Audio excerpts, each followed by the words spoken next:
So, risk management. I said I was going to talk about it in last video, and I ended up making a plan. Took me a while to understand everything and get everything lined up, but I'm pretty sure I have everything laid out, and I'm going to try and explain it as simply as possible for myself and for anyone listening in the future who maybe wants to adapt this strategy. So, let's start. So, our risk management strategy. I got this strategy from Camel Finance. After more research, I found that this strategy is known as a fixed fractional position sizing strategy. So, the core idea is that you choose a fixed percentage of your total capital to risk per trade. That percentage is your maximum loss if the trade hits your stop loss. So, for my trade, for my trades, I will have a 2% per trade and a 6% per sector. This is the same as Camel Finance. I did take that from him. So yeah. So after you choose your percentage you are willing to risk, so let's say for us our account size is 10K.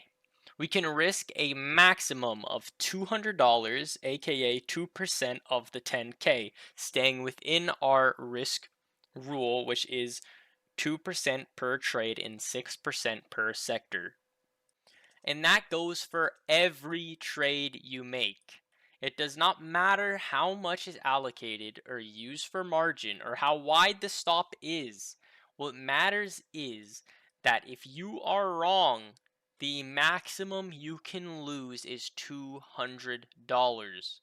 So it does not matter how much is used or allocated. It does not matter if the trade is $1,000. It does not matter if the trade is $5,000. The max you can lose is $200, being 2% of your account, or $600 if you're using 6%, because it's 2% per trade, but you can use 6% if you only have that one specific trade open in that sector. Okay, so now let's move on to the complicated part. This is going to be the math. So, Camel Finance doesn't talk about the math, and I'm going to basically show a much simpler way, and I'm pretty sure how he does it.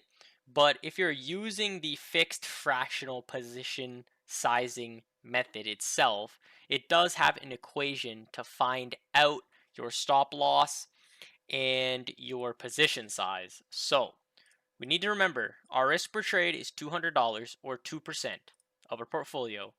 Okay, let's say here that our dedicated entry price is $50. We want to get in the trade at $50. So now let's move on to the math.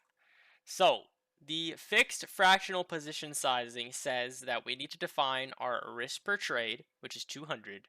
We need to decide our entry price, which is 50, and decide our stop loss price. So let's just say that we are looking at a chart and we think that there's going to be a breakout, and we put our stop loss below the lows just in case it sweeps under or around the lows again. So let's just say we have a dedicated stop price of $48, and we have figured that out by doing technical analysis or whatever else. It doesn't really matter. Let's just say that our stop loss that we've chosen is $48. We need to calculate the missing piece, which is the portion size. Okay, so the portion size is going to be equal to max risk, aka $200, divided by the entry price, which is 50, minus the stop loss price. So I got a calculator here so we could actually do this.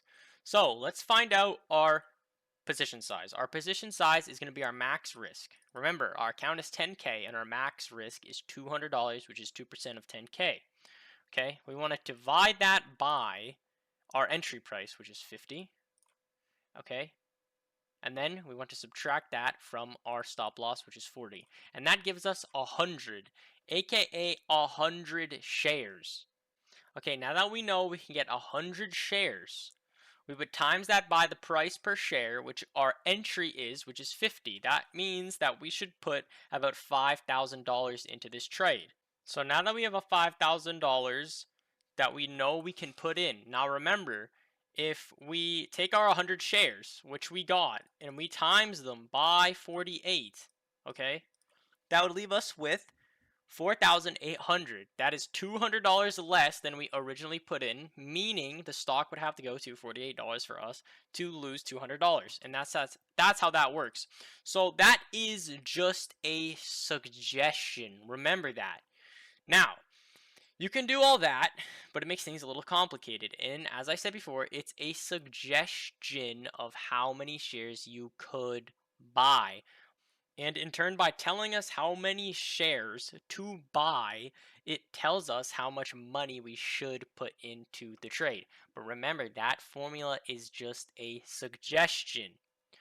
So, what if we want to put more money into the trade? What if we have a dollar amount in our mind? First, how much can I lose on the dollar amount before your stop gets hit? For us, it's 200. So say I want to put $1,000 into a trade. I would have a 20% stop loss because 20% of 1,000 would equal 200. So to do the math for this, for any stock, for any asset, for anything you're buying, you want to take your max loss and you want to divide it by the amount invested.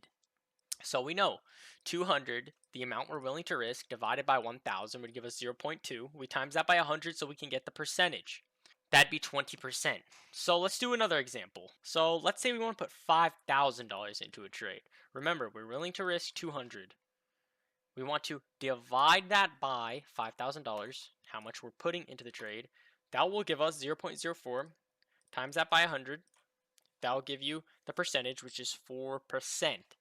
So we could take a 4% loss on that trade, and that would hit our $200 stop loss target.